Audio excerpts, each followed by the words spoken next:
नमस्कार, मैं बसंत सिंह। आपको जैसा पता ही होगा, कल माननीय गृह मंत्री जी ने वर्चुअल रैली की। वर्चुअल रैली करने के बाद आपने देखा होगा विश्लेषण भी कि किस तरह से हजारों, लाखों, करोड़ों लोग जो सड़कों पर चले पैदल, जिनके पाँव में छाले थे, उनके बारे में कोई बात नहीं। उनके बारे में उन्होंने एक भी बात नहीं बोली। अगर बोली है तो सिर्फ ये बात बोली है, बिहार में चुनाव है, 2/3 बहुमत जीतेंगे। अरे 2/3 बहुमत तो तब जीतोगे गृह मंत्री जी, जब 2/3 बहुमत जनता देगी। ये पहले ही जीत गए। बड़ी विडम्बना है, बड़ी विडम्बना है इस देश की कि इस देश के गरीब के बारे में, किसान के बारे में, आम आदमी के बारे में कोई भी बात करने को तैयार नहीं है। हमारा आप लोगों से यही कहना है कि आप लोग, जनता स्वयं आगे आए और आगे आके निर्णय ले कि उसे क्या करना है।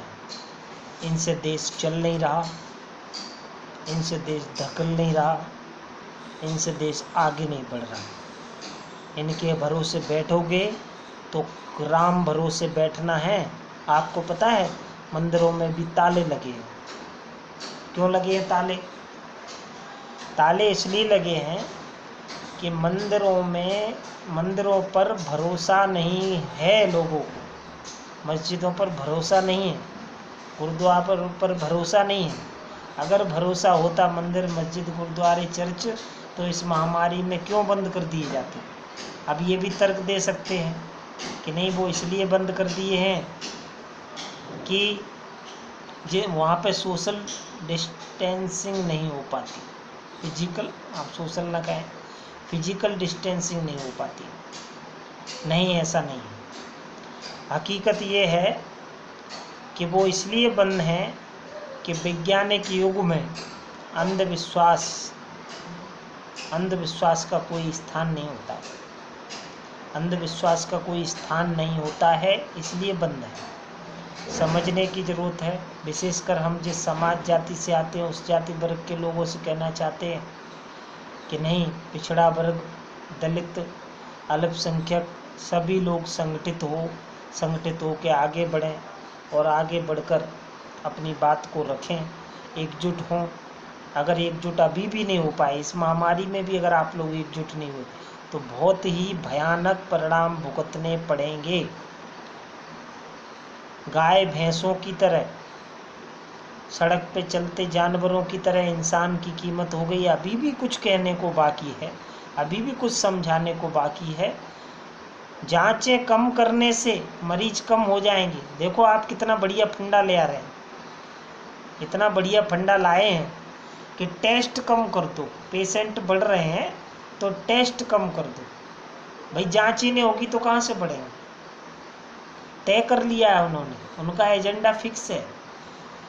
जब जांच 140-50 हज़ार के बीच में पहुंची तो मरीज 10 हज़ार को छूने लगी, तो उन्होंने क्या करा? नई नीति अपनाई। क्या करो? जांच कम कर दो। कल 1,10,000 के करीब जांच हुई है और आज का आंकड़ा आ जाएगा, देखेंगे।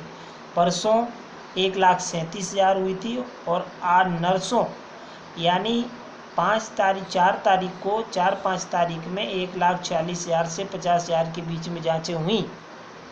ये बात जनता को जानना जरूरी है कि सरकार हमारा ख्याल रख रही है या हमको धोखा दे रही है या हमारे साथ कुछ छल कर रही है।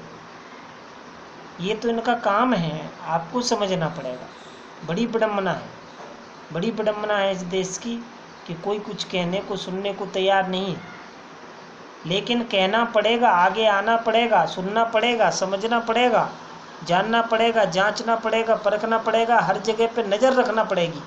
अगर ये सब नहीं कर पाए हम, तो मैं ये समझता हूँ कि अब तो स्थिति बहुत ख़राब होने वाली है।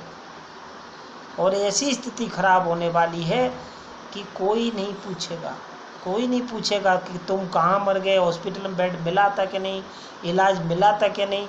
बेड भी मिल जाए, इलाज नहीं मिला तो क्या मतलब है?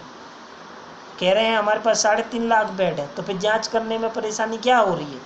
जांच क्यों नहीं बढ़ा रहे? जांचों को आगे बढ़ाना चाहिए, लेकिन नहीं बढ़ाएंगे।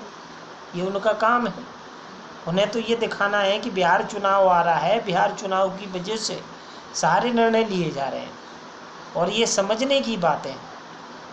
बिहार चुनाव में लोगों को ये समझ में आया, जनता में ये संदेश जाए कि मरीज कम हो गए, लॉकडाउन खुलने से कम नहीं हो रहे हैं, जांचें घटा दी जा रही हैं। जांचें घटाने से मरीज कम होंगे तो क्या असर पड़ेगा जनता पे, ये आप खुद ही विचार कर सकते हैं, समझ सकते हैं इन बातों को।